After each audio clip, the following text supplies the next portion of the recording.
Hola. Bueno, vamos sentándonos porque vamos con la segunda ponencia de la mañana. Como veréis, espero que no hayáis desayunado mucho porque los cocineros traen cosas para probar, para degustar y creo que, creo que vamos a disfrutar mucho con esta segunda ponencia.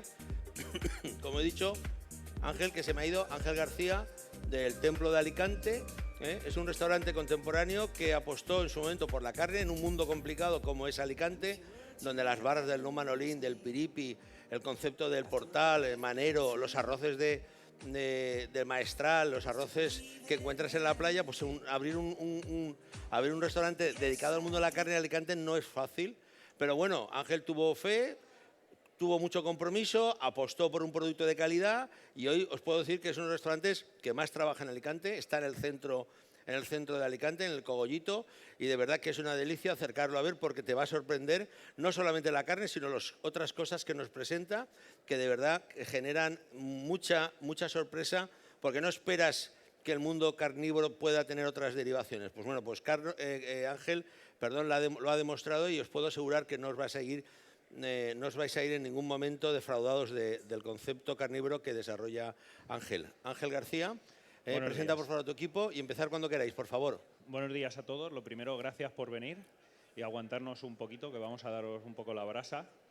Aquí tengo a Lucas, que es el maître del restaurante, y Emil, el jefe de cocina, está terminando. Entonces, un poco lo que queremos hacer y nuestra trayectoria ha sido desmarcarnos y no ser un asador. Nuestro concepto siempre se dirigió hacia ser un restaurante de carne. Entonces, en los últimos casi 2 años desde la pandemia, ¿no? Todo fue una reflexión, que todo el mundo lo dice, pero no todo el mundo lo hizo. Y empezamos a intentar descubrir cosas nuevas y darle sentido. Entonces nos centramos mucho, al final de muchos experimentos, muchas pruebas, encontramos 2 caminos muy interesantes. Uno de ellos es el humo y el otro es un subproducto que obtenemos de la grasa de los chuletones cuando están frescos. Me gusta llamarlo manteca de chuletón. Normalmente ese producto, en la mayoría de sitios, como lo han obtenido separar la parte sólida de la líquida de la grasa de los chuleteros, ha sido mediante calor. El problema de aplicar calor es que en la parte sólida es donde se quedan los sabores potentes de la grasa y en la líquida es donde está el umami de la grasa. Si aplicamos calor, el umami acaba cogiendo esos sabores fuertes. Entonces nosotros lo hacemos a temperatura ambiente, métodos mecánicos.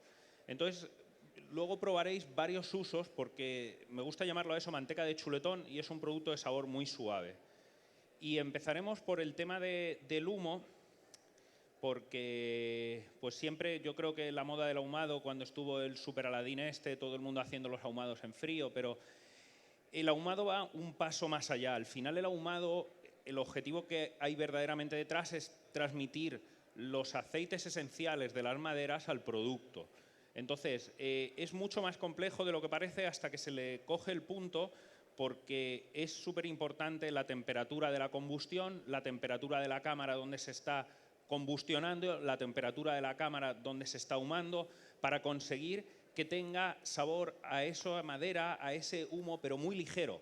O sea, empezaremos por un pastrami, que es una preparación que seguramente muchos conoceréis, que es una salmuera que se elabora con muchas especias. Utilizamos el músculo del brisket, como en el pastrami tradicional, y después lo ahumamos, lo cocinamos ahumado en caliente.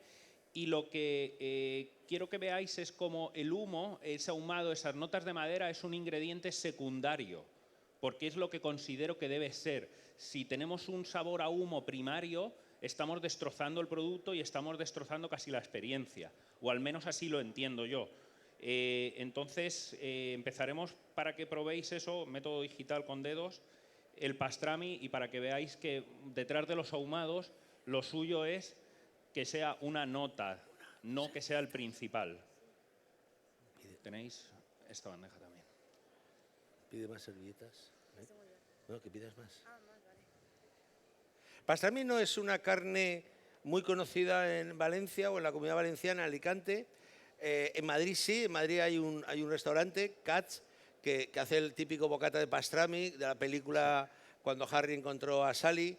También hay en Nueva York el pastrami, es religión, es posiblemente el bocadillo más famoso que hay en innumerables películas. El bocadillo de pastrami es como como aquí en Valencia un arroz, ¿no? Yo he estado en un restaurante que está en la Séptima, en Nueva York, que sale, bueno, tiene fotos con Woody Allen, de Manhattan, de Señor Seductor, de Annie Hall, porque ya te digo, ya os digo, en el pastrami de ternera es muy común en la cultura kosher y en la cultura judía, ¿sabes? Y allí ahora hay un chico, David Katz, que Laura me saluda porque estuve, gracias a ella, estuve comiendo con David y con Alejandra Sumasi y de verdad que me sorprendió. Si vais a Madrid os recomiendo que vayáis a Katz y toda la cultura que está desarrollando sobre el pan y la cultura del pastrami, que os va a sorprender de verdad. Katz en Madrid. Sigue, por favor, Ángel, perdóname. No. Cuando quieras, Pedro. No, sigue, por favor, sí. Entonces, después vamos a volver. Voy a ir mezclando las partes de degustación, tanto de los ahumados como de la manteca de chuletón.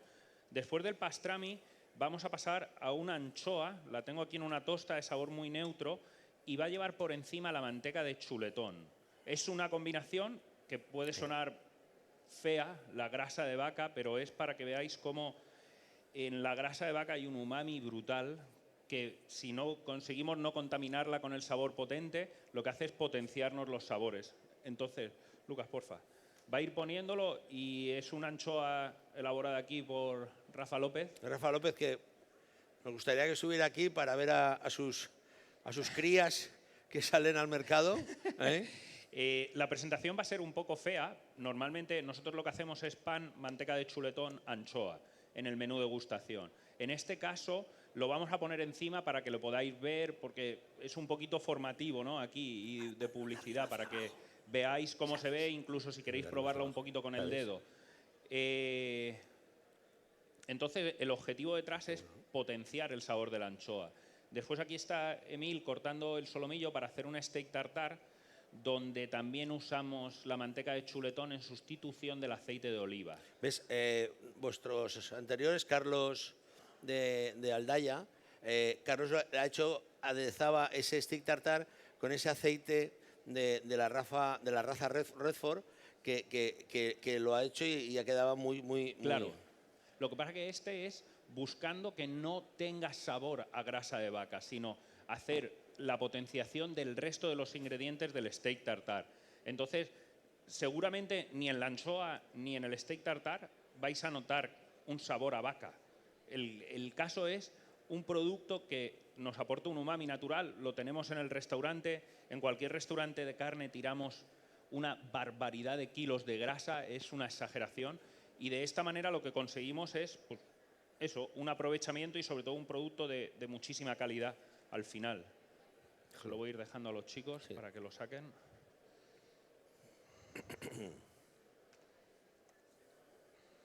Lo importante es que cuando más rendimiento saquemos al animal, porque al final todo lo pagas.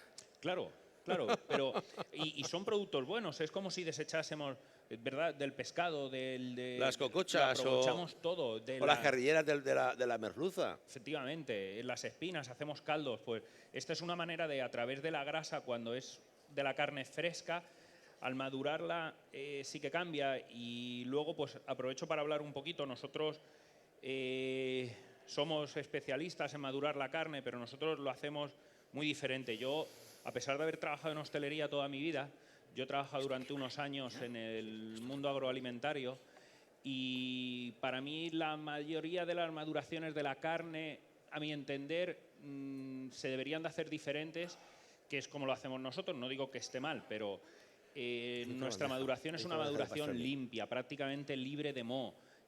Son sabores limpios. Entonces, en nuestra maduración solo entran dos efectos. Uno, la pérdida de agua. Evidentemente, cualquier cosa va perdiendo agua, entonces los lomos van concentrando sabor. Y dos, la propia reacción de la rotura de las cadenas de aminoácidos que van ablandando la carne. Mi punto de vista, hasta más o menos 140 días gana la ternura, a partir de ahí ya pierde, pero es un sabor diferente porque estamos acostumbrados a que en las carnes maduradas hayan sabores muy potentes del moho. Nosotros no tenemos eso, libre al... No digo que no alguna vez salga una motita, pero... Entonces simplemente aplicamos técnicas modernas, no invasivas de producto para mantener una higiene muy alta en la cámara, en el aire y evitar esa proliferación. Las carnes que probaréis luego, esto es pues siguiendo trabajando con la manteca de chuletón, llegamos a la conclusión y dijimos, ¿por qué no hacemos una prueba y embadurnamos un lomo de manteca de chuletón y lo maduramos envuelto en manteca de chuletón? ¿Qué puede salir de ahí? Pues ha salido una sorpresa, lo vais a probar. Curiosamente, todos esperábamos un sabor muy potente, potenciado por ese umami, pero pasa lo contrario. La carne, a pesar de que nosotros la maduremos sin moho, toda la carne dentro de una cámara, cualquier producto, sufre de oxidación. Al aplicarle la manteca de chuletón, eliminamos esos sabores oxidados. Entonces lo vais a probar, es, ya os digo, muy curioso. Tiene este lomo tiene 90 y tantos días, casi 100, no llega a ellos, y vais a ver que es un sabor limpio, es carne. No fijaros tanto en pensar en 90 y tantos días de maduración, solo probarlo para que veáis que se puede madurar carne para obtener más sabor a carne, pero sin esas estridencias que tiene la carne madurada, que no gustan a todo el público, y lo hablábamos ayer que... ¿Podéis ponerla para que vea la gente la chuleta, por favor? Vale, quiero deciros una cosa. Si os acordáis, la chuleta que ha hecho antes Carlos, le da un color mucho más marcado, más marrón, más color tierra. En cambio, este tiene más infiltración. Ahora me decía una cosa Cristina Tierno sobre el tema de la infiltración, que a veces no es tan importante la infiltración propia de la ternera, sino la grasa que envuelve la ternera. Para mí, a la hora de madurar, son las dos claves. Las dos claves. Necesitamos una cobertura de grasa para que proteja lo que es la parte magra, que es lo que más queremos de lo malo de la maduración, que esa sequedad que puede obtener.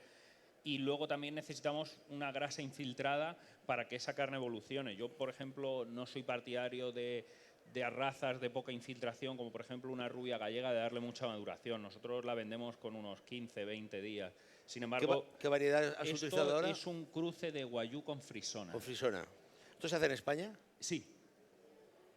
Por favor, tírale. Vale, en plata. Va a hacer Emil el steak tartar. La emulsión, lo que os he comentado, con la... Lleva cuidado que se te va a caer. Con la manteca de chuletón.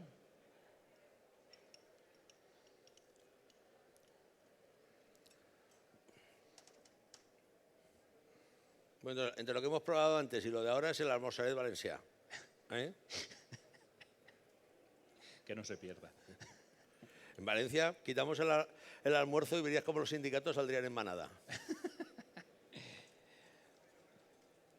Entonces, pues eso, al final, estos dos caminos, tanto la maduración ya la hacíamos, lo que os he comentado es un poco intentar buscar otros usos, intentar llegar a otros lados. La carne no la vamos a hacer a la brasa. Fijaros, todo va a llevar, prácticamente todo, esencias de humo, madera, y sin embargo la carne la vamos a hacer a la plancha para que predominen los sabores de la carne. O sea, precisamente ahí lo que preferimos es dejarlo el sabor lo más limpio posible. Esa es la apuesta, que no sea un ingrediente más.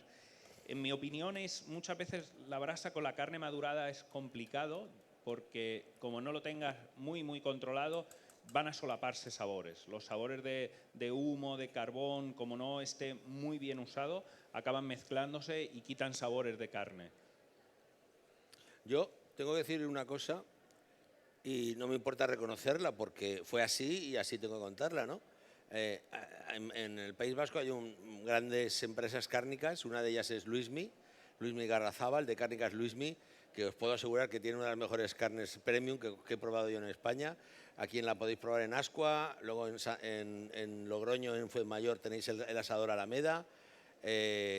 Y Luismi le mandó hace años, estoy hablando cuando Sento existía, le mandó unos chuletones de premium de bandeiras, es un matadero que hay entre Lugo y Orense, es posiblemente uno de los mejores mataderos que hay en España, y nos hizo unas chuletas Raúl a la plancha, y yo tengo que decir que si tuviera que quedarme con aquellas chuletas y unas chuletas a la brasa, no sabría cuál decir, y te lo digo con sinceridad, porque aparte que la chuleta era excepcional, la técnica que Raúl aplicó a esa chuleta a la plancha no tuvo nada que envidiarle a una chuleta a la parrilla, no, o a la brasa. Al final todo va de potencia calorífica, yo creo, ¿no? O sea, que lo que necesitamos es sellar ese alimento darle calor al interior, pero no terminar de cocinarlo. Por eso necesitamos potencia calorífica para conseguir ese sellado. ¿Qué técnica es mejor? Pues depende de la mano, depende de cómo se haga. Evidentemente una mala brasa es peor que una buena plancha y una mala plancha es peor. Si bueno y bueno, pues depende. Ya entramos en los sabores de la carne, ya Pero lo que entramos tenemos en el claro tipo que de una mala madera. carne no lo salva, en una plancha y en una parrilla. No, no, imposible, eso ni... No, por eso antes cuando hablábamos de las temperaturas de las parrillas, que en Argentina, cuando yo estuve, la primera vez que estuve en Argentina, sí que me di cuenta que ellos guisan siempre en oblicuo y al final la carne yo creo que se cuece, más que se hace. Sí, viene de... Es curioso porque en casi todo el continente americano tienen la cultura de los puntos de la carne mucho más alta que nosotros en Europa.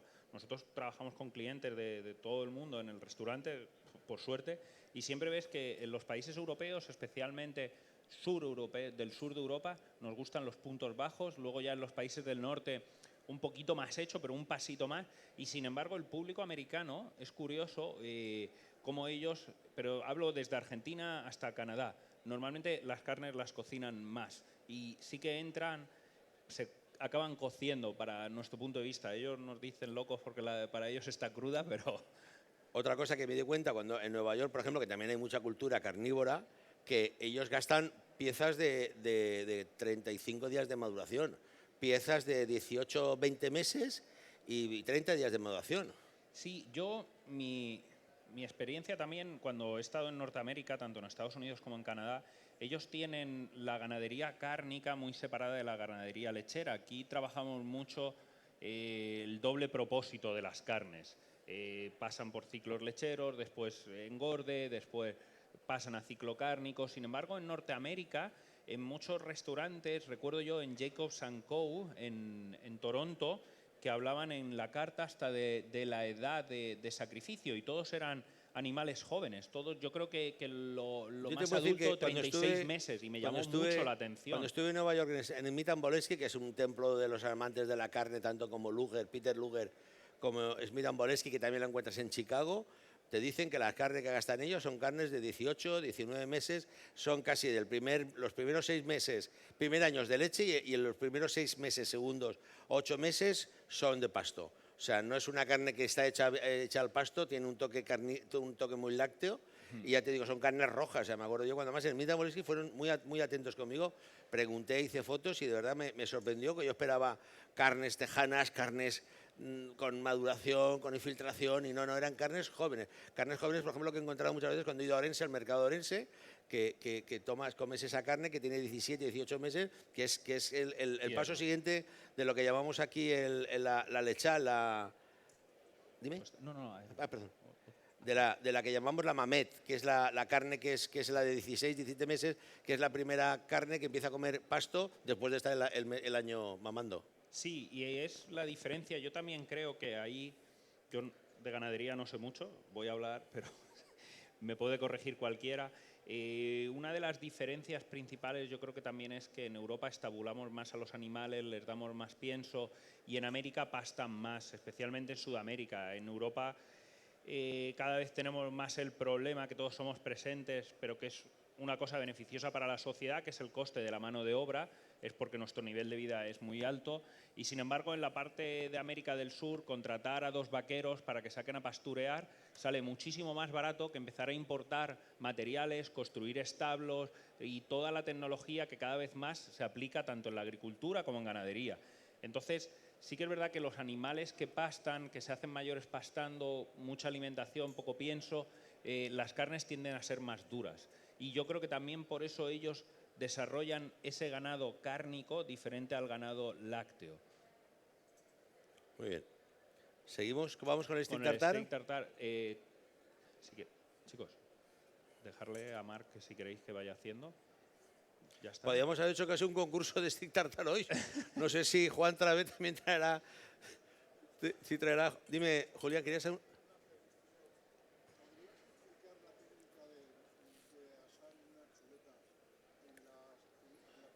Lo va a hacer ahora, lo va a hacer ahora, Julián, lo va a hacer ahora, ¿eh?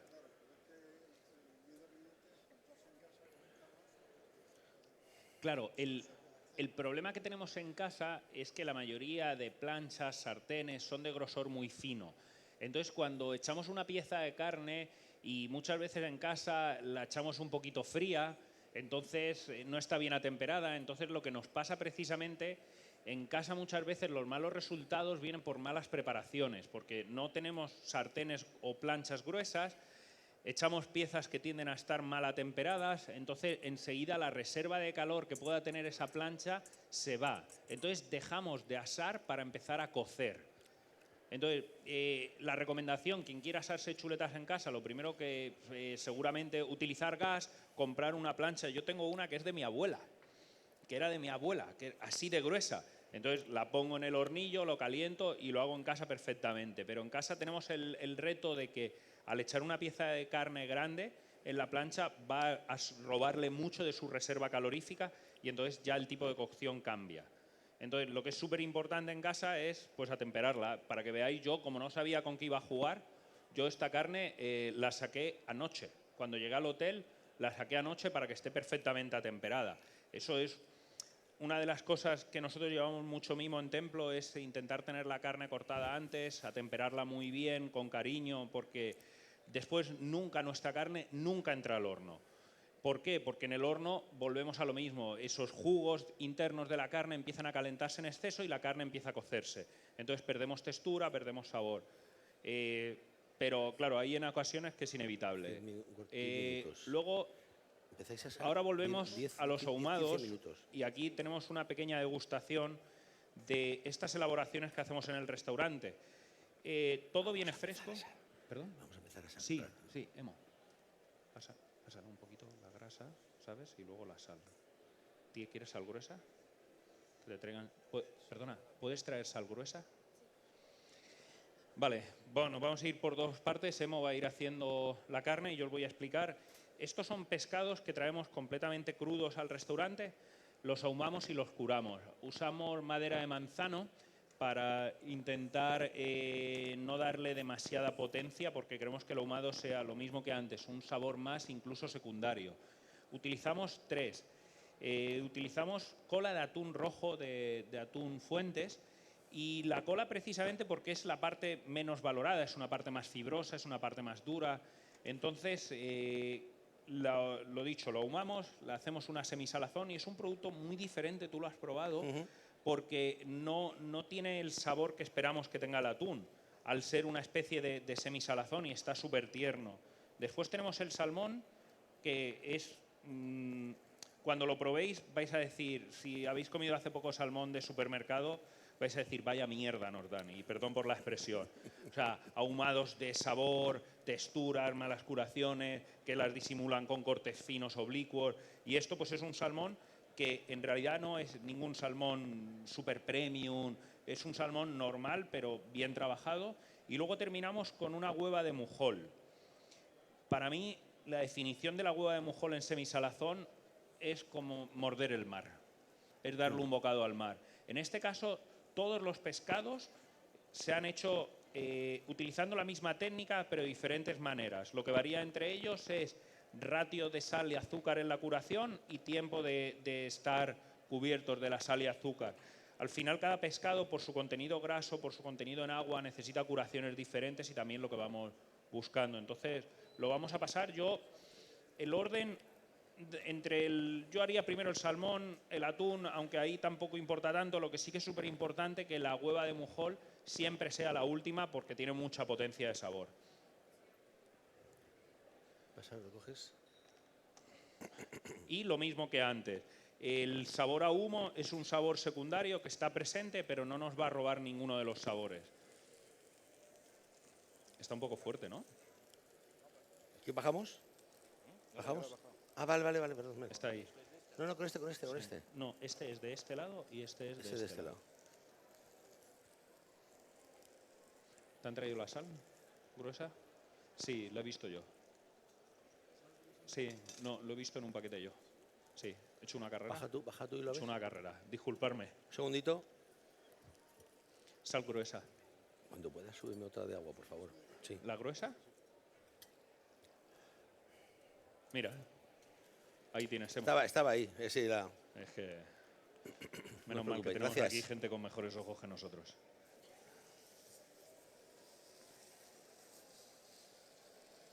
Es importante que esa grasa que se hace líquido siga alimentando la carne, ¿verdad? Sí, sí. Nosotros, por ejemplo, fijaros en determinados productos, nosotros trabajamos Wagyu japonés, normalmente eso de Hokkaido, de Kagoshima, nunca lo tocamos con la brasa, lo hacemos siempre en la plancha. ¿Por qué?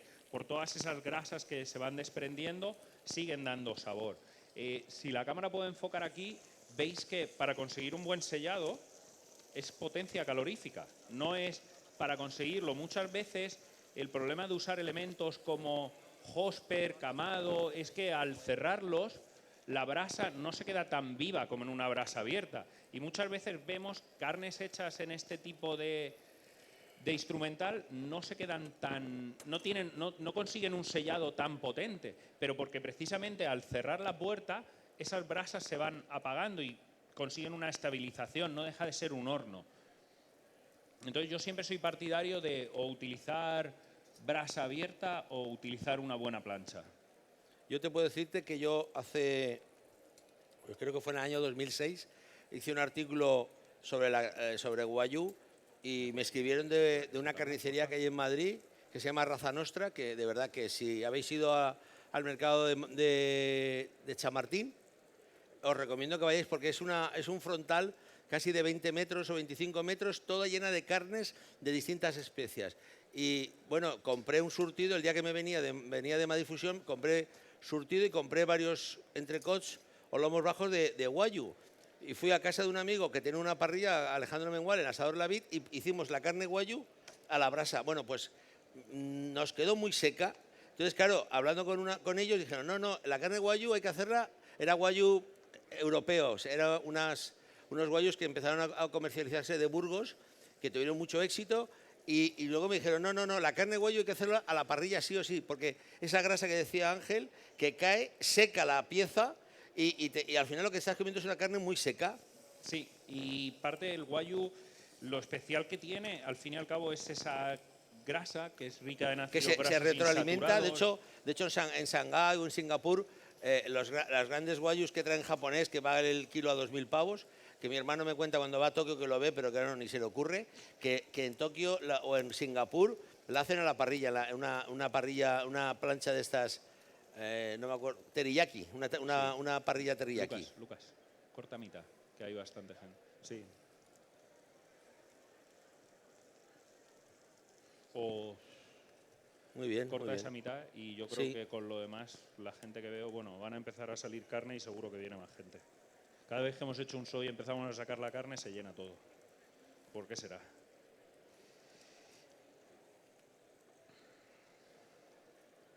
Sí, son maneras de trabajar la carne diferente. Luego, cada carne es un mundo, cada raza, cada...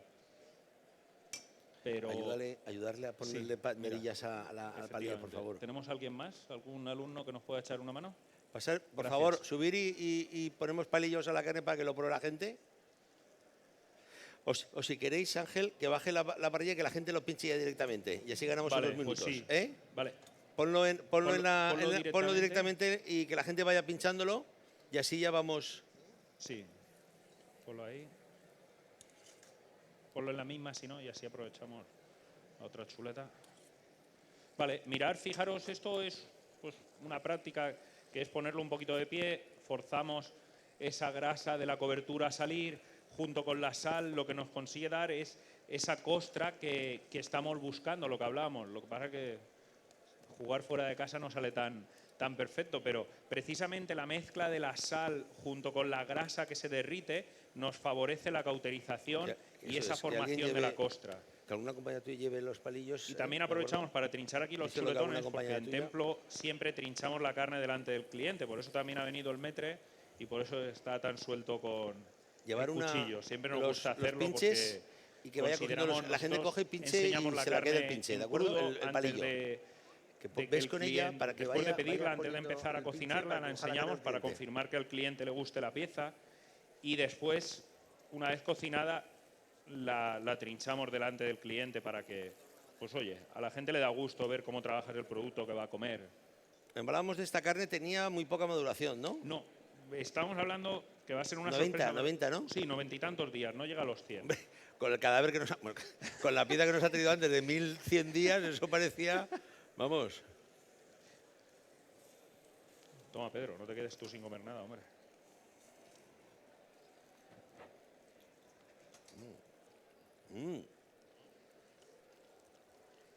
Los que vayáis probando, verás que tiene sabor a carne y no tiene esas notas de la maduración. Aún así,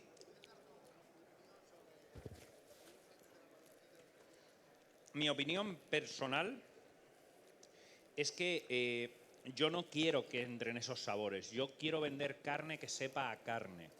¿Esto quiere decir que lo otro sea incorrecto? No, es diferente. Para mí, yo considero que yo lo que quiero vender en mi restaurante a mis clientes es la experiencia precisamente de hacerlo diferente a prácticamente todo el mundo. Casi todo el mundo está buscando han ido buscando esos sabores, pero porque partimos de la base de lo que te comentaba. Yo vengo de la industria alimentaria, entonces para mí ver moho en un alimento me saltan las alarmas, ¿no? Dice, equivocado, me salta una alarma en mi cerebro de robot. Pero claro, aportan sabores los mohos. Lo que pasa es que ¿es sabor a carne? No. Entonces, claro, al final muchas veces esas carnes, sobre todo porque para mí el concepto se ha malinterpretado de que madurar carne es meterla en una nevera y aquí se ha acabado la fiesta. Abrimos 90, 100 días, 60 días después y toma, tenemos carne madurada. Para mí no, para mí madurar carne es jugar con esos dos procesos que he explicado, pérdida de agua y tenderización. Tenderización es un anglicismo y ablandamiento de la carne. Sí, que se busca más tierna, ternerizarla. Se consiguen a través de esos dos procesos. Lo único malo, lo que comentaba, que siempre va a entrar en juego la oxidación en ambientes. Pero con la manteca de chuletón, no sé si la has probado ya, has visto que no tiene notas oxidadas. Es carne con sabor a carne y son 90 y tantos días de maduración que si esto lo hubiésemos puesto en una nevera normal y lo hubiésemos sacado tendría una brutalidad de sabores a moho. Entonces entra en juego lo que os comentaba, esos dos factores de la higiene, evitar la proliferación de moho. No digo que 100% eliminarlo, decir 100% es un atrevimiento, es muy grande. Ahora, mira, he cogido un trozo de grasa y si quieres probar el trozo de grasa te lo recomiendo, pero es una grasa limpia, no una grasa oxidativa, no una grasa con terciarios, ¿sabes? Toma. Esto es una grasa limpia, verás que es una grasa que te va a sorprender por esa limpieza. ¿Cómo? No. Eso es otra. Luego, Miquel, veremos cómo un poco la desmitifica.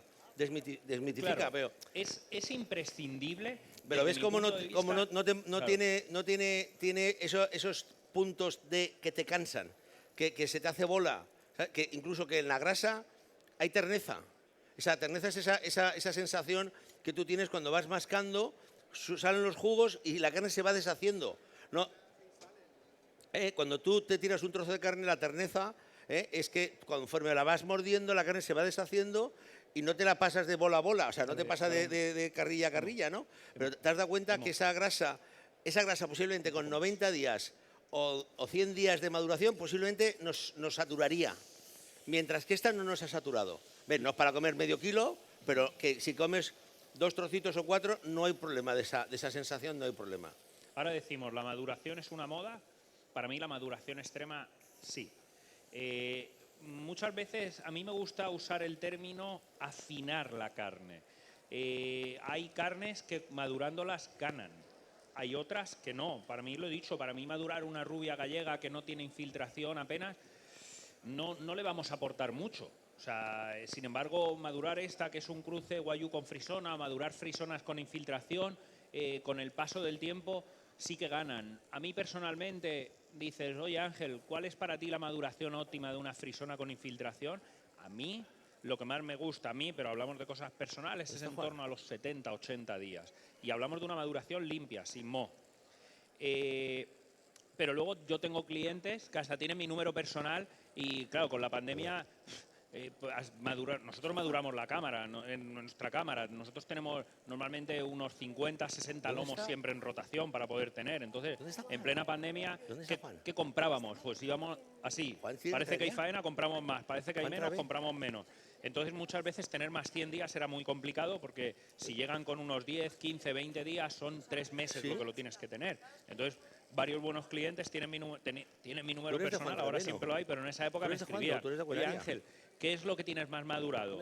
Y si le decía 80 días, me decían: nada, hablamos en una semana, porque quieren 120, 140 días, porque es su gusto personal. Entonces, a ellos seguramente, por eso te digo que la maduración con Mo no es ni mejor ni peor, es diferente, ¿no? No quiero hablar mal porque no debo, porque hay gente que esos sabores les encantan y que es lo que buscan. Para mí no es lo correcto, pero para mí, como lo hago yo las cosas, ya está. O sea, pero hay gente, pues lo mismo. Lo que pasa es que prácticamente todo el mundo podemos comer quesos azules que tienen Mo, pero claro, la cantidad es pequeña. El problema nos pasa muchas veces al extrapolarlo a una cantidad de comida grande, cuando a muchos, yo soy el primero, genera rechazo. Claro, pero muchas veces te preguntas, ¿de dónde sale el Mo de la carne? Se me ha perdido un cocinero. Porque no tiene de manera natural. O sea, el Penicillium roquefortis está en las cuevas o se lo añaden, pero ¿el Mo de dónde viene? ¿Del matadero que la sierra no está desinfectada? ¿Del transporte? Hola, ¿cómo estáis? ¿Por qué aparece? ¿Sabes lo que te quiero decir? Por eso yo no soy amigo de ese tipo de cosas, porque genera una duda de dónde sale. Por eso creo que lo mejor, lo que pasa es que es inevitable, hay veces que hay pequeños recovecos que han colgado el lomo, entonces controlar que ahí no salga un puntito de Mo es rozando lo imposible. Por eso digo que la carne nuestra está casi al 100% libre de Mo, pero no se puede asegurar al 100% porque a veces un corte viene mal hecho, sobre todo cuando vamos a las partes de los palos, siempre madurar está muy bien, es muy importante. Todas las carnes no sirven para madurarse mucho. Hay veces que el corte de lo que es el palo de la costilla viene muy bajo, entonces el lomo se queda un poquito abierto y por ahí entra mucha sequedad, hay mucho recoveco, entonces siempre para madurar la carne es muy importante. Si la cámara me enfoca, porfa, para que pueda terminar de explicar esto. Mira, nos lo imaginamos en crudo, ves aquí esta grasa y ves aquí, está bien cerrado, ¿vale? La capa de cobertura está perfecta. Esta carne se puede madurar mucho, pero muchas veces el corte viene aquí abajo de la sierra de matadero, ¿vale? Entonces, si viene aquí abajo muy pegado al hueso, ¿qué pasa? Que la maduración enseguida va a tender a secar, a aportar sabores muy fuertes, porque no está bien cubierta. Por eso, el madurar por madurar es una moda, pero siempre, aparte, ninguna carne llega directa de matadero, todo pasa por sala de despiece, toda la carne tiene... Terminando, trincho y ya está. Toda carne tiene un puntito de maduración. Entonces, yo creo que se quedará siempre lo de afinar bien la carne y la gente le empezará a dar menos importancia al madurar por madurar y más al comer buena carne y punto. Entonces, saber qué raza se puede madurar, qué raza no se puede madurar, cuál es mejor. ¿Alguna pregunta? ¿Con todo lo que he hablado? Bueno, pues ya sabéis, estamos en Alicante. Cuando queráis visitarnos, encantados de teneros en nuestra casa. Claro. Ahora hacer la reserva, Julián. Lucas, una reserva.